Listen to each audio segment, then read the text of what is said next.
तो चलिए आज बात करते हैं एक ऐसे टेस्ट मैच की जिसके तीसरे दिन का ड्रामा किसी थ्रिलर फिल्म से कम नहीं था।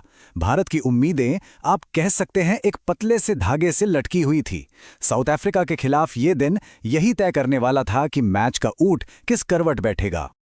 और देखिए सिचुएशन कितनी मुश्किल थी। सामने था 489 रनों का पहाड़ जैसा लक्ष्य। ये कोई मामूली दिन नहीं था, बल्कि ये तो सीरीज में टिके रहने की सीधी सीधी लड़ाई थी। मतलब करो या मरो वाली बात। मगर इतनी बड़ी चुनौती के बावजूद दिन की शुरुआत हुई एक पॉजिटिव नोट पर। भारत के जो दो ओपनर्स थे, यशस्वी जायसवाल और केएल राहुल, उन्होंने बड़े कॉन्फिडेंस के साथ मोर्चा संभाला। शुरुआत में तो ऐसा लगा कि दोनों बल्लेबाजों ने साउथ अफ्रीकी गेंदबाजों पर अच्छा खासा दबाव बना दिया है।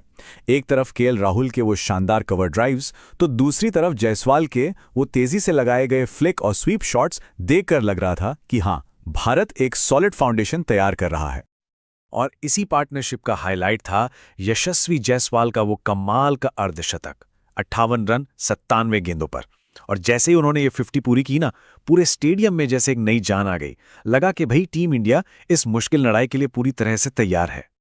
पर जैसा हम सब जानते हैं, क्रिकेट में स्क्रिप्ट बदलने में जरा भी वक्त नहीं लगता। और फिर आया मैच का वो टर्निंग पॉइंट, जिसने भारत की सारी उम्मीदों पर आप कह सकते हैं लगभग पानी ही फेर दिया।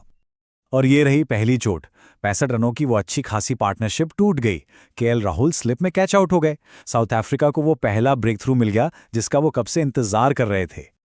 और इसके ठीक बाद लगा सबसे बड़ा झटका। जो बल्लेबाज सेट हो चुका था, यशस्वी जायसवाल, वो भी एक घूमती हुई गेंद पर आउट होकर पवेलियन लौट गए। और उनके आउट होते ही पूरे स्टेडियम में मानो पिन ड्रॉप साइलेंस हो गया।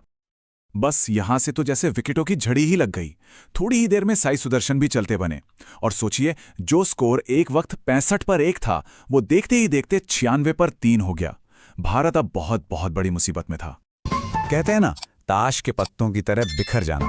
बिल्कुल वही हाल हुआ था भारतीय बैटिंग लाइनअप का। एक इतनी अच्छी शुरुआत कुछ ही पलों में पूरी तरह से तहस नहस हो गई। अब बारी थी मिडिल ऑर्डर की, पर उनके पास भी कोई जवाब नहीं था। ऋषभ पंत ने आकर अपने नेचुरल अंदाज में काउंटर अटैक की कोशिश तो की, पर वो भी यानसन का शिकार बन गए। फिर रविंद्र जडेजा और नीतीश कुमार रेड्डी भी फटाफट आउट हो गए। और इसके साथ ही भारत का जो कोलैप्स था, वो लगभग पूरा हो चुका था। और इस पूरी तबाही का एक ही हीरो था, या कहें विलेन, मार्को यानसन। अपनी पेस, बाउंस और स्विंग से उन्होंने इंडियन बैटिंग को लिटरली तहस नहस कर दिया। और नतीजा अविश्वसनीय 6 विकेट। अब देखिए, यहां से मैच जीतना तो लगभग नामुमकिन सा लग रहा था। लेकिन अब जो लड़ाई शुरू हुई, वो थी सम्मान की, इज्जत की। कहानी में एक नया मोड़ आया जब भारत के लोअर ऑर्डर ने हिम्मत और गजब का जज्बा दिखाया। क्रीज पर आए वॉशिंगटन सुंदर और कुलदीप यादव, और इन दोनों ने मिलकर एक कमाल की पार्टनरशिप की।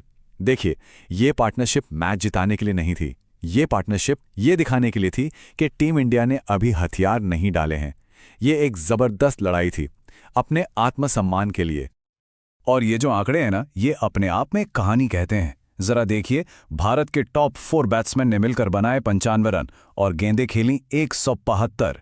वहीं सुंदर और यादव की जोड़ी ने 79 रन बनाए, लेकिन 226 गेंदें खेली। ये साफ साफ दिखाता है कि उन्होंने कितनी मेहनत की, कितना संघर्ष किया। मगर हर अच्छी चीज की तरह इस संघर्ष का भी अंत होना ही था। दिन के खेल में अभी एक आखिरी और शायद सबसे अहम मोड़ बाकी था। और आखिर में वो दीवार भी ढह गई। वॉशिंगटन सुंदर अपने अर्धशतक से बस 2 रन दूर 48 पर आउट हो गए। कुलदीप की पारी भी खत्म हुई और जसप्रीत बुमराह के आखिरी विकेट के साथ भारत 201 पर ऑल आउट हो गया। और हां, मार्को यानसन, उन्होंने अपना 6वां विकेट लेकर स्पेल खत्म किया। तो इसका सीधा सीधा मतलब ये था कि साउथ अफ्रीका के पास अब 288 रनों की एक बहुत बड़ी लीड थी।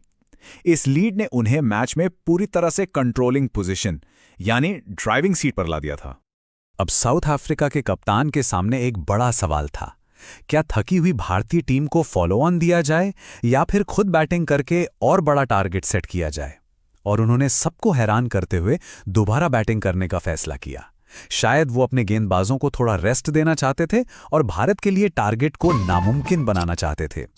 दिन के बिल्कुल आखिर में एक थकी हारी और निराश भारतीय टीम को फिर से फील्डिंग के लिए उतरना पड़ा और उस प्रेशर में एक और गलती हो गई। स्लिप में केएल राहुल ने एक कैच ड्रॉप कर दिया। और बस इसी मोड़ पर हम आज की ये कहानी खत्म करते हैं, लेकिन एक बहुत बड़े सवाल के साथ। अब यहां से भारत के लिए आगे क्या ये थकी हुई टीम कोई चमत्कार कर पाएगी, या फिर हार अब बस कुछ ही वक्त की बात है?